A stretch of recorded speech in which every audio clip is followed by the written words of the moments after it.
जब तक पाकिस्तान के अंदर पाकिस्तानी आर्मी है वहां का भला हो ही नहीं सकता सर। अगर पाकिस्तान ने कुछ भी करने की कोशिश करी तो हिंदुस्तान ने सिर्फ ऑपरेशन सिंदूर चालू किया है, अभी रुका नहीं है यार, ऑपरेशन गो है।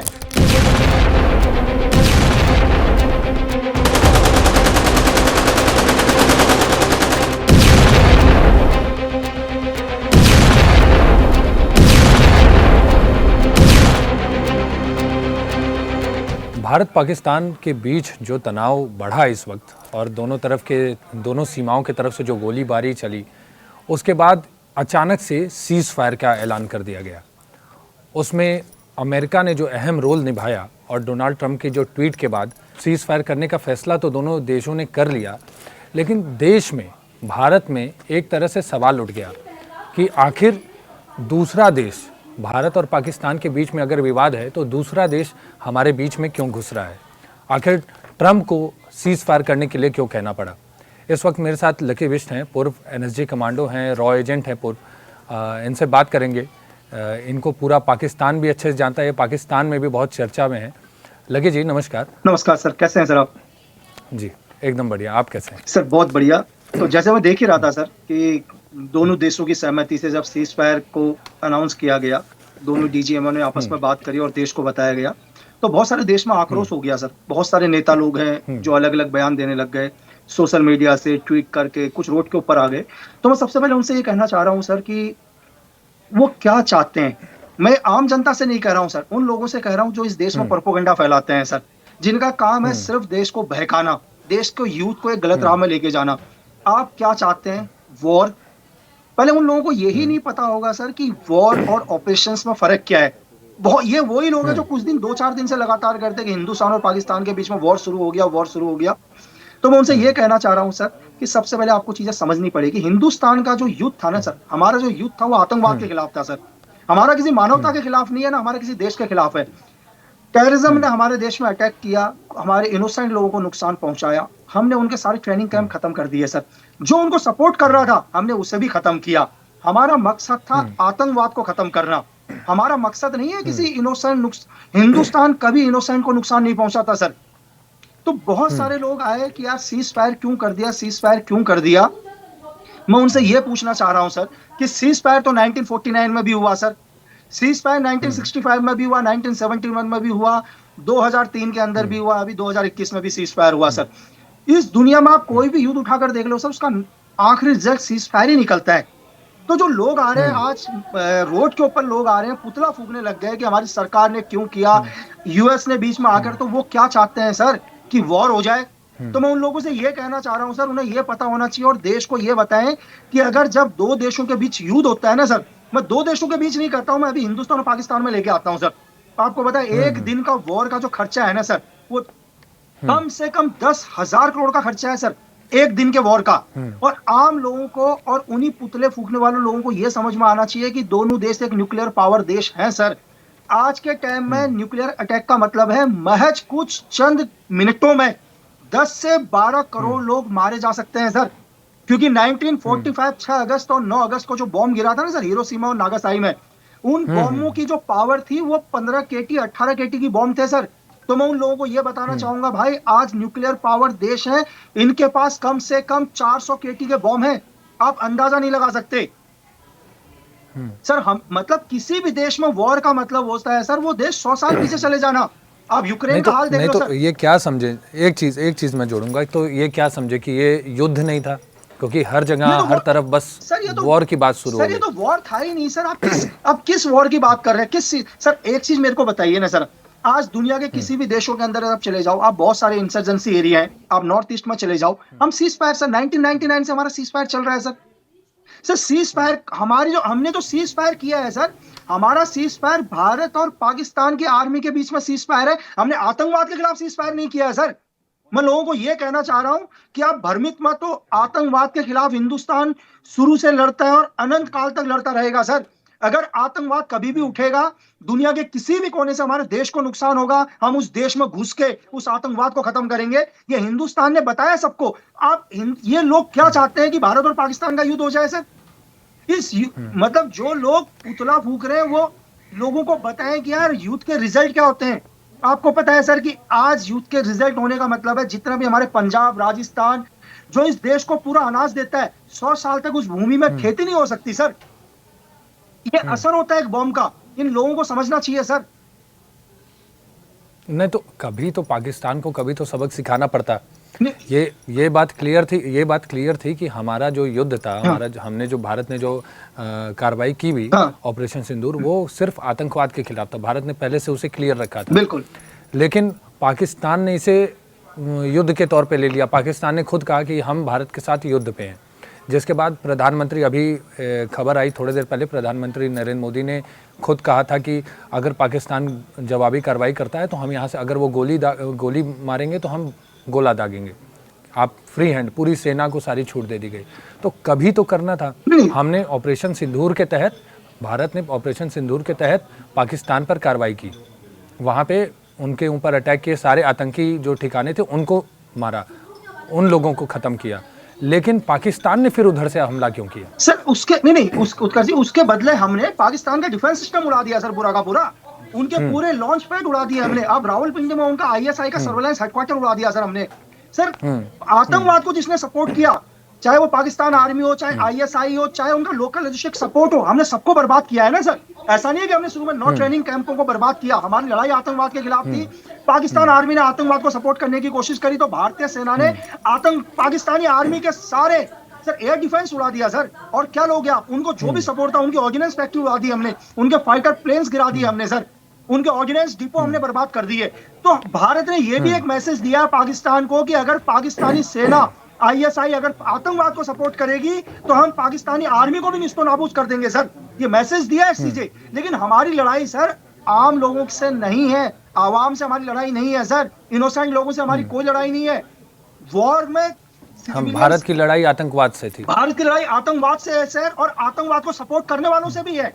जो आतंकवाद को सपोर्ट करेगा उससे भी हमारी लड़ाई है सर। वो दुनिया के किसी भी कोने से, चाहे वो दुनिया की कोई भी आर्मी हो, अगर आतंकवाद को सपोर्ट करेगी तो हम उस आर्मी के खिलाफ भी एक्शन करेंगे। और एक्शन किया ऑपरेशन सिंदूर के तहत, सारे हिंदुस्तान ने देखा सर।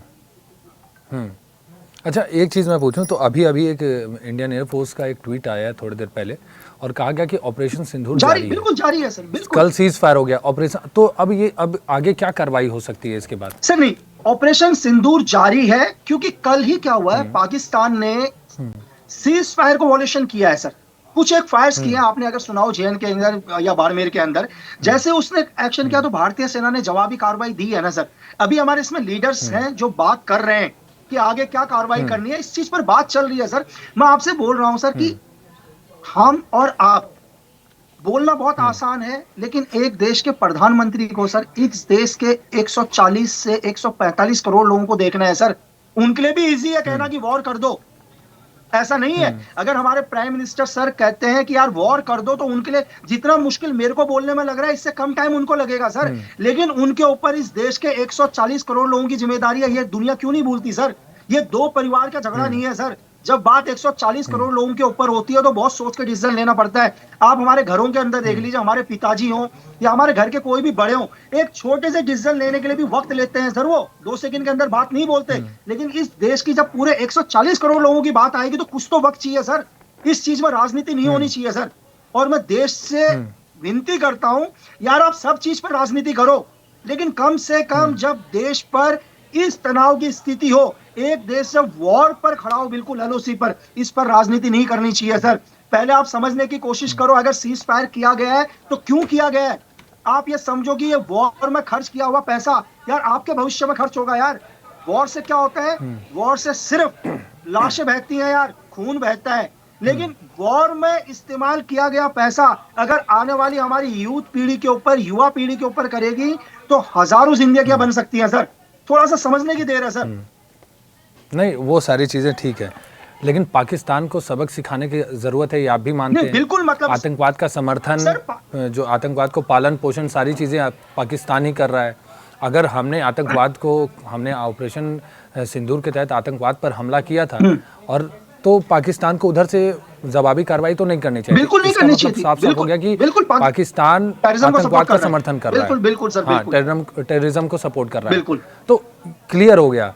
तो क्या कार्रवाई आगे करनी चाहिए ना। सर, अब तो पाकिस्तान को कभी तो सबक सिखाना चाहिए ना।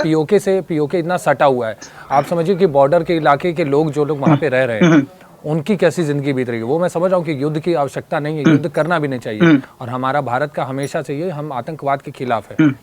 लेकिन पाकिस्तान ने किया तो पाकिस्तान को हम सबक क्यों नहीं सिखा सर रहे? कौन कर, हम सबक नहीं सिखा रहे हैं पाकिस्तान को सर। आज दुनिया को 3 दिन से 4 दिन से एक ऑपरेशन सिंदूर नजर आ रहा है। मैं तो बोल रहा हूं सर 2014 से ऑपरेशन चल रहे हैं सर। कुछ ऐसे ब्लैकआउट ऑपरेशन ऐसे भी होते हैं जो दुनिया में नहीं दिखाई देते हैं। आप हर रोज न्यूज़पेपर में पढ़ रहे हो सर कि कुछ लोग, एक अननोन गनमैन पूरी दुनिया के अंदर हिंदुस्तान के दुश्मन को मार रहा है। कहीं ना कहीं तो ऑपरेशन चल रहा है ना सर। मैं आज आपके मन से कह रहा हूं कि ऑपरेशन, कौन सा ऐसा दिन है जो ऑपरेशन नहीं चल रहा। आज आपको इंडियन आर्मी का, एयरफोर्स का एक ऑपरेशन नजर आ रहा है, क्योंकि ग्राउंड पर नजर आ रहा है। दुनिया के अंदर बहुत सारे ऐसे कोड ऑपरेशन होते हैं, ब्लैक ऑपरेशन होते हैं जो दुनिया को नजर नहीं आते। तो मैं उन लोगों से ये बोलूं कि हिंदुस्तान के ऑपरेशन कभी नहीं रुकते सर। आतंकवाद के खिलाफ चाहे ऑपरेशन सिंदूर बंद हो जाए, इसके बाद भी हिंदुस्तान के ऑपरेशन आतंकवाद के खिलाफ चलते रहेंगे सर, जिनको हमारी सीक्रेट सर्विस करती है। बहुत सारे ऐसे कोड ऑपरेशन है जिनको सरकार नहीं बताती। इसका यह मतलब नहीं है कि ऑपरेशन नहीं चल रहे हैं सर। तो मतलब ये जो सारे मीडिया चैनल्स और सोशल मीडिया पे हर जगह हिंदुस्तान पाकिस्तान के बीच में जो जंग शुरू हो गई है, वॉर शुरू, ये सब फर्जी बातें हैं, क्योंकि अभी तक सेना की तरफ से कोई आधिकारिक बात नहीं आई थी युद्ध को लेकर, और ना ही सरकार ने इसे कहा। सर लोगों को समझना चाहिए यार, युद्ध क्या है, वॉर में और पहले ऑपरेशन में फर्क तो समझे सर। वॉर का मतलब है जब देश के प्रधानमंत्री, रक्षा मंत्री और राष्ट्रपति जी आके अनाउंस करते हैं कि आज से इस देश में इमरजेंसी लग गया है और देश युद्ध में चला गया है, तब उस देश में युद्ध माना जाता है। युद्ध का मतलब है थल जल वायु तीनों सेना एक साथ मूव करेंगी सर। अभी तक तो हमारी आर्मी ने एलओसी को क्रॉस भी नहीं किया, तो किस बात का युद्ध? एक ऑपरेशन है सर, एक आतंकवाद के खिलाफ ऑपरेशन है। पाकिस्तान आर्मी ने जवाबी कार्रवाई करी, उनके खिलाफ ऑपरेशन है। ये एक ऑपरेशन है जिसको वॉर का नाम ना दिया जाए। नहीं तो पाकिस्तान के साथ क्या करना चाहिए अब क्या करना चाहिए? आतंकवाद के खिलाफ क्या करना चाहिए? सर आतंकवाद को धरती से खत्म कर देना चाहिए, जैसा किया है। और जो भी इस आतंकवाद के पीछे बहुत सारे लोग हैं सर, जो धीरे धीरे सामने आएंगे और हमारी सरकार उन्हें सामने लेकर आएगी। हो सकता है इस देश में भी कुछ ऐसे लोग हों जिन्होंने सपोर्ट किया है, उनको भी सामने लाएगा और कड़ी से कड़ी सजा दी जाएगी सर। ये ख्वाजा आसिफ हैं जो पाकिस्तान के वो मंत्री हैं, उन्होंने कहा कि अगर जंग होती है तो हमारे जो मदरसे के बच्चे हैं वो हमारे लिए दूसरी फील्ड की तरह से काम करेंगे, सेना की तरह काम करेंगे। सर ख्वाजा साहब तो ये तो ये भी कह सकते थे कि भाई हमारी जो आवाम है, स्कूल के बच्चे हैं, सब कोई कॉलेज के बच्चे हैं, पूरा देश भारत के खिलाफ लड़ेगा, लेकिन सिर्फ मदरसों को। तो ये तो क्लियर है ना कि शायद वहाँ के मदरसों में खाली आतंकवाद की शिक्षा दी जा रही होगी। फिदाइन तैयार किए जा रहे हैं ना सर। अब देखो ख्वाजा साहब जाएंगे उनके पास, उन बच्चों का हौसला भी तो बढ़ाना है सर। वो बच्चे भी तो सुनेंगे यार हमारे ख्वाजा साहब बिल्कुल संसद में क्या बात कर रहे हैं। इन ख्वाजा साहब से पूछो सर, कभी कभी एसी कमरे से बाहर निकले हो क्या? अपनी आधी छुट्टियां तो इंग्लैंड में मनाते हैं सर ये लोग। आप मुनीर साहब से पूछो सर। साहब मुझे इसलिए बोलना पड़ रहा है, एक आर्मी जनरल की रैंक की रिस्पेक्ट करनी पड़ती है सर। नहीं, मैं ये बोल रहा हूँ कि आप तो पाकिस्तान में रहे हुए हैं ना, आप तो गए भी हैं वहाँ पे। नहीं बिल्कुल। तो आखिर पाकिस्तान की कमजोरी क्या है सर? पाकिस्तान और वहाँ का क्या माहौल है वहाँ? क्या ऐसे ही है सबको आतंकवादी, या ऐसे ही सबके अंदर जो ये है फिदाइन टाइप के लोगों को पैदा किया जा रहा है? सर बिजनेस, मैं इसको सिर्फ बिजनेस के तौर पर लेता हूँ सर। अभी क्या होता है, अभी IMF से कर्जा लेते हैं जो सारी दुनिया ने सुना, ठीक है सर। अभी क्या बोलेंगे, मुनीर जी बोलेंगे, अपने वहां के जनरल बोलेंगे और ISI चीफ आसिम मलिक बोलेंगे कि यार वॉर में इतना खर्चा हो गया, ये सारे डॉलर उनके अकाउंट में आने हैं सर। बात समझे? कितने लोग मरे, कितने लोग पाकिस्तानी आर्मी के भी तो लोग मरे ना सर, बहुत सारे। अब वो क्या दिखाएंगे कि हमने कितने कितने लोगों में बांटे हैं। एक बिजनेस है सर जिसको पाकिस्तान के आवाम को भी समझना चाहिए। ये पाकिस्तानी आर्मी आपके हाथ में कटोरा पकड़ा देगी यार सर, भुखमरी ला देगी। जब तक पाकिस्तान के अंदर पाकिस्तानी आर्मी है, वहां का भला हो ही नहीं सकता सर। वहां की आवाम कभी तरक्की नहीं कर सकती जब तक पाकिस्तान के अंदर ISI का कंट्रोल चल रहा है या वहां की आर्मी का कंट्रोल चल रहा है सर। आप उस देश के बारे में क्या बात करोगे जिसकी सरकार 5 साल नहीं टिकती सर? वहां की आवाम क्या खुश होगी सर? आप बताओ। उस देश का क्या बोलोगे जहां का एक जनरल इंग्लैंड में जाके छुपता है सर? परवेज मुशर्रफ भागकर इंग्लैंड में जाकर छुपते हैं। शहबाज शरीफ ने बात करके सारी चीजें सीज फायर कराई, उसके बाद ये सीज फायर का वॉयलेशन हो गया। तो क्या सरकार और इसमें विद्रोह टाइप का चल रहा है सेना और सरकार में? देखो सर, पाकिस्तान हमेशा करते रहेंगे। सर पाकिस्तानी चीफ जनरल की हमेशा ही, आप इतिहास उठाकर देख लो सर, ज़ियाउल हक से आप उठाकर देख लो, वहां के जनरल की एक ही चीज होती है सर, उसको प्रेसिडेंट बनना है। प्रेसिडेंट कैसे बनेगा, मैं एक छोटा सा मकसद मैं लोगों को आपके चैनल के माध्यम से समझाने की कोशिश करता हूँ सर।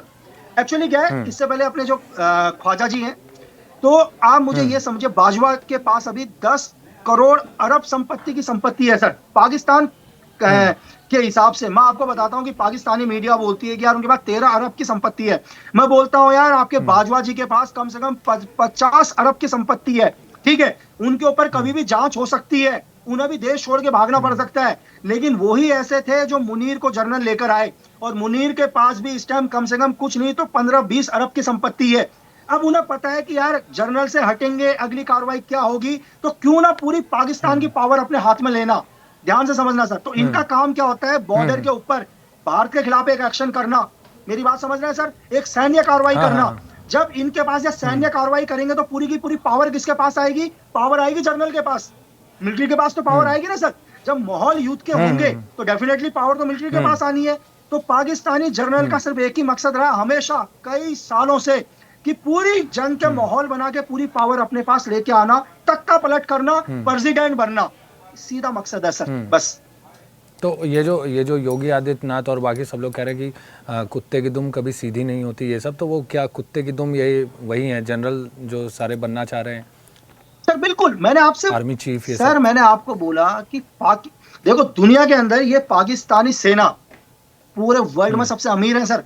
मैं आज आपको बताता हूँ, आप वर्ल्ड की हिस्ट्री उठा के देख लो, बड़े से बड़े बिलियनर्स उठा के देख लो, तो पाकिस्तानी जितने भी आर्मी जनरल्स रहे हैं सर, ये सबसे अमीर है दुनिया में। इनके पास इतना पैसा, पूरी पाकिस्तान की इकोनॉमी इनके पास है। और पाकिस्तान वो देश है जो कर्जा लेता। आपने कभी सुना है कि पाकिस्तान ने कर्जा वापस चुकाया है सर? वो कर्जा जा कहां रहा है सर? पाकिस्तान भुखमरी में आ गया, लोग भीख मांग रहे हैं सर, लोगों के पास खाने के लिए आटा नहीं है। आप कहां जा रहे हैं जितना आईएम से कर्जा ले रहे हैं? ये सारे इनके जनरल के पास जा रहे हैं। सारी फंडिंग आतंकवाद, ये सारी फंडिंग आतंकवाद के लिए, और सारे ये सब अपने लिए पूरे अपने लिए रखते हैं सर, पूरी फंडिंग आतंकवाद को सर। अगर ये माहौल नहीं होगा, आप समझने की कोशिश करिए और पब्लिक को समझाने की कोशिश करिए, अगर ये जंग का माहौल नहीं होगा तो वो पैसा कैसे कमाएंगे सर? ये तो एक वॉर है, वॉर एक बिजनेस। पाकिस्तान के लिए वॉर आतंकवाद, उनके लिए कोई जिहाद नहीं, कोई इस्लाम नहीं, उनके लिए आतंकवाद है दुनिया का सबसे बड़ा बिजनेस। बस बच्चों के हाथ में 10,000 पाकिस्तान को तोड़ने का और ये आतंकवाद को पाकिस्तान से खत्म करने का तो क्या उपाय है? उपाय है ही नहीं कि सर खत्म है ना। ये लोग ऐसे ही फंडिंग लेते जाएंगे यहाँ से। अगर पैसा बंद हो गया, अगर हम जैसे हमने सिंधु जल समझौता हमने बंद किया, वो रोने लगे पूरे देश भर में। ये जम्मू कश्मीर, जब हमारे जो शिमला समझौता हुआ था उसमें हुआ था कि भाई हम कोई समझौता जो भी है कश्मीर और ये सब विदेश या कहीं बाहर के देश जो बाकी देश हैं वो उसमें नहीं घुसेंगे, लेकिन फिर ये रोने लगे। इनको पैसे की कमी होती है, आईएमएफ इनको फंडिंग कर देता है, तो इनको हर चीज़ से तो क्या बाकी के जो देश हैं वो उनका समर्थन फिर इनको मिल रहा है सर? कहीं ना कहीं से तो फंडिंग आ ही रही है ना सर। अब एक चीज और बता रहा हूँ आपको, पाकिस्तान इंटरनल देख लो सर, चलो हिंदुस्तान को छोड़ो सर, पाकिस्तान कुछ दिन में, कुछ सालों के अंदर बलोच अलग हो जाएगा सर। बीएलए हर रोज इनकी पूरी सेना को खत्म कर रहा है। आपने दुनिया के अंदर कौन सी आर्मी देखी है इसकी ट्रेन को कैप्चर कर दिया जाता है सर? वहां तहरे तालिबान खत्म कर रहा है इनको, हर रोज इनकी कॉन्वॉय को उड़ाया जाता है, इनके ऊपर धमाके किए जाते हैं। बलोच लिबरेशन आर्मी हर रोज इनके ऊपर अम्बुश रख रहा है सर। तो पाकिस्तान तो इंटरनली खत्म हो गया है ना सर। अभी कुछ दिन के अंदर पाकिस्तान के अपने टुकड़े हो जाएंगे सर, बलोच एक अलग देश बन जाए इनका। कल स्टार्टिंग में जब ये युद्ध शुरू हुआ, जब ऑपरेशन शुरू हुआ और पाकिस्तान ने कार्रवाई की, पहले हमने कार्रवाई की, फिर पाकिस्तान उधर से गोले बारूद और ये सब करने लगे, तो शहबाज शरीफ का उससे पहले एक बयान आया था जो पीएम है वहाँ के, कि भारत को इसका खामियाजा चुकाना पड़ेगा, भारत से हम बदला जरूर लेंगे। उस समय उनकी कॉलर एकदम चढ़ा हुआ था, एकदम टाइट थे, पूरे पावर में थे कि हम भाई सबक सिखाएंगे। आखिर भारत ने ऐसा क्या किया, इतना तगड़ा तमाचा ऐसे कैसे मार दिया कि भाई उनकी पैंट गीली हो गई सर? अब वो कल बात कर रहे हैं कि भाई हमें भारत से बात करना है, हम ये युद्ध नहीं चाहते। और उसके बाद भी जब ये सारी चीज़ें रुक गई, सबको पता है कि पाकिस्तान पिट चुका है, लेकिन जब लड़ाई रुक गई, तो अब वो कल कह रहे हैं कि भाई हम जीत गए, हमने भारत को हरा दिया, ये सारी चीज़ें। सर मैं आपको बताता हूँ, अपने जो प्राइम मिनिस्टर साहब है पाकिस्तान के, कोई ओलंपिक का मेडल जीत के तो लाए नहीं है सर, सिर्फ मुंह से ही बोल रहे हैं उन्होंने सर। कुछ करना है नहीं, मुंह से बोलेंगे तभी तो जनता तालियां बजाएगी सर। क्या फर्क पड़ता है 5 मिनट मुंह से बोल देंगे तो, तभी जनता तालियां बजाएगी, पाकिस्तान की आवाम वाह वाह करेगी। अगली बार दोबारा से उन्होंने बोला कि मुझे दोबारा प्राइम मिनिस्टर बनना है, ये सिर्फ बोलना है सर, बाकी कुछ नहीं करना।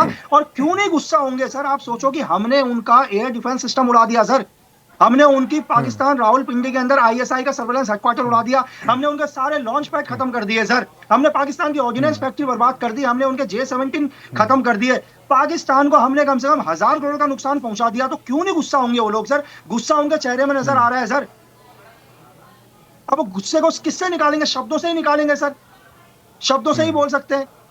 बस उन्होंने 2 शब्द बोले कि हम सबक सिखाएंगे, थोड़ा और कर्जा लेंगे सर कहीं से, थोड़ी चाइना उनको फंड कर देगा, थोड़ा IMF फंड कर देगा, बस कुछ नहीं सर।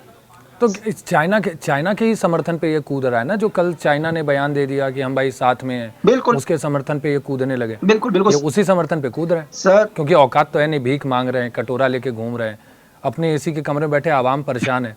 आप सोचिए, आप भी वही बात कर रहे हैं, हमारे तरफ से जो भी हमले हो रहे हैं वो सटीक निशाने लग रहे हैं, उनके तरफ से वो हमले कर रहे हैं, हम हवा में ही उड़ा दे रहे हैं, कोई हमारा ज़्यादा नुकसान हुआ नहीं। हाँ, थोड़े मोड़े कहीं कहीं बम गिरे हैं, वो भी आज हमारे वो बम गिरने के बाद भी वो फट नहीं रहे, हमें डिफ्यूज़ करना पड़ रहा है बाद में उसे।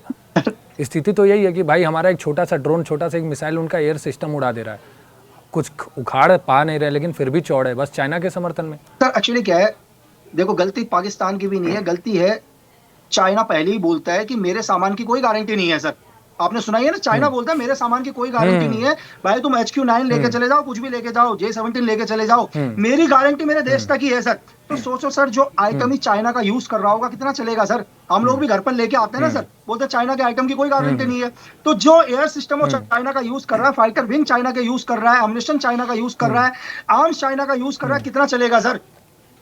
और एक ने मेरे से क्वेश्चन पूछा अभी, शायद कल परसों में किसी ने क्वेश्चन पूछा कि लक्की जी इनके मिसाइल नहीं फट रहे हैं, आके वैसे ही हमारे को डिफ्यूज करने पड़ रहे हैं, आप भी यही बोल रहे हैं, तो वो क्यों सर। मेरे से ये क्वेश्चन के बजाय मैं कहता हूं पाकिस्तान के आवाम को ये क्वेश्चन पूछना चाहिए वहां के आपके chief of army staff general साहब से कि साहब ये एक्सप्लोजिव क्यों नहीं फट रहा, इसके पैसे किसके अकाउंट में गए। इन सारे एक्सप्लोजिव के पैसे तो सर उनके बैंक अकाउंट में चलेगा, स्विस अकाउंट में तो कहां से फटेगा सर।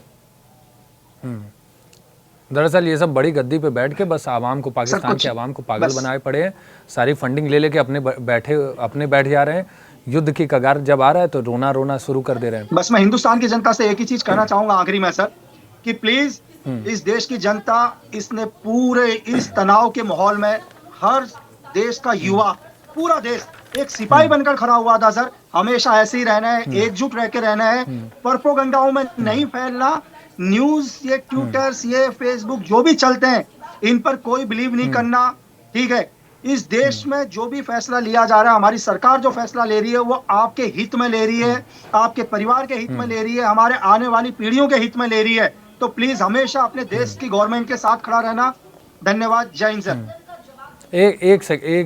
बस एक सवाल और है कि PAFF और TRF ये कश्मीर में कब एक्टिव हो गया, और एक ये सवाल कि कल जब सीज फायर का उल्लंघन हुआ तो सब यही कह रहे हैं कि भाई जब वो सीज फायर का उल्लंघन कर रहे हैं तो एक साथ दाग देने चाहिए थे 50 गोले, हो जाता, फिर उसके बाद सीज फायर लगता रहता, मार के खत्म करना चाहिए था उसी दिन, उसी समय POK को कब्जा कर लेना चाहिए था। जब वो मान नहीं रहे हैं, सारी चीजें नहीं कर, तो एकदम तबाह कर देना चाहिए था। नहीं सर, सेना तो आज भी एक्शन लेने के लिए तैयार बैठी है। भारतीय सेना का इतिहास है सर, भारतीय सेना दुनिया के अंदर कभी आज तक भारतीय सेना ने पीठ नहीं दिखाई सर। सेना को सिर्फ एक ऑर्डर की देर है सर, आप सेना को एक ऑर्डर मिलेगा, सेना सर महज मैं अभी बता रहा हूँ रात के खाने से पहले लाहौर तक कब्जा कर लेगी सर भारतीय सेना। और ऐसा नहीं है अगर पाकिस्तान ने सिक्योर मतलब सीज फायर का वॉल्यूशन किया है तो हमने जवाबी कार्रवाई करी है सर। और रही जवाबी कार्रवाई की है जवाब।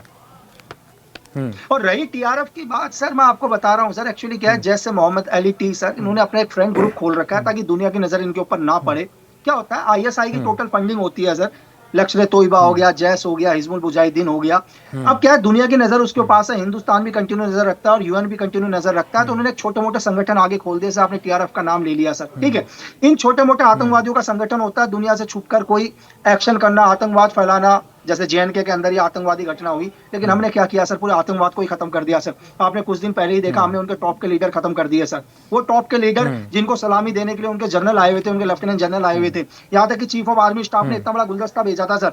आप ऑडियंस को दिखाना, इतना बड़ा COAS लिखा हुआ है चीफ ऑफ आर्मी स्टाफ की तरफ से। COAS उस पे लिखा था। अब देखिए सर, वहां के जनरल सर आतंकवादियों को आप सोचिए कि वो अपनी सेना की बॉडी को लेने के लिए मना कर देते हैं सर। ये वो पाकिस्तान है जो कारगिल वॉर में कहती है कि ये आर्मी हमारी नहीं है, और ये वो पाकिस्तान है जो आतंकवादियों के जनाजे में गुलदस्ते भेजती है सर। तो पाकिस्तान के आवाम को समझना चाहिए कि एक्चुअल में तुम्हारी आर्मी तुम्हारे लिए कभी नहीं लड़ेगी, लेकिन ये आतंकवाद को सपोर्ट करने के लिए पाकिस्तान को धरती के नक्शे से खत्म करवाने के लिए तैयार है सर।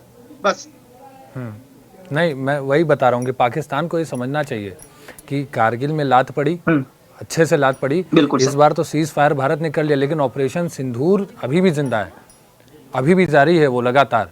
और आतंकवाद के खिलाफ तो भारत की जंग हमेशा से लगी हुई है। अगर इस बार आतंकवाद पे हम तो प्रहार करते रहेंगे, आतंकवाद कहीं भी पाकिस्तान के गड्ढे में, बंकर में, यहाँ तक शहबाज शरीफ के घर में भी छुपा होगा ना, तो उसमें भी खोद के मारेंगे। नहीं बिल्कुल। लेकिन पाकिस्तान की आवाम, पाकिस्तान की आवाम को ये समझना चाहिए कि सरकार और जो सेना है वही उनकी दुश्मन बनी हुई है। और सरकार और सेना, इनको एक चीज समझ में आ जाना चाहिए कि अगर आप भारत से पंगा लोगे तो भारत नंगा करके मारेगा। सर मैं ये भी कहना चाह रहा हूँ, अगर हमारे देश की जनता को भी मैं ये कहना चाह रहा हूँ, अगर पाकिस्तान ने कुछ भी करने की कोशिश करी तो हिंदुस्तान ने सिर्फ ऑपरेशन सिंदूर चालू किया है, अभी रुका नहीं है यार, ऑपरेशन गो है। अगर पाकिस्तान ने कोई भी कार्रवाई करने की कोशिश करी तो हिंदुस्तान पाकिस्तान को वो सबक सिखाएगा जो आप चाहते हैं। बस पाकिस्तान की तरफ से हरकत आने की देर है। हिंदुस्तान की आर्मी बिल्कुल रेडी बैठी है एलओसी के अंदर, सिर्फ एक ऑर्डर्स की देर है। तो हमारे देश को ये नहीं भूलना चाहिए, ऑपरेशन सिंदूर रुका नहीं है, अभी भी कार्रवाई रेडी है, हमारी सेना बिल्कुल तैयार बैठी है। ठीक है लकी जी, और बाकी अभी थोड़ी देर में पता चलेगा कि पाकिस्तान पे और क्या कार्रवाई होने वाली है। बिल्कुल सर। तब तक के लिए धन्यवाद। थैंक यू सर, जय हिंद सर।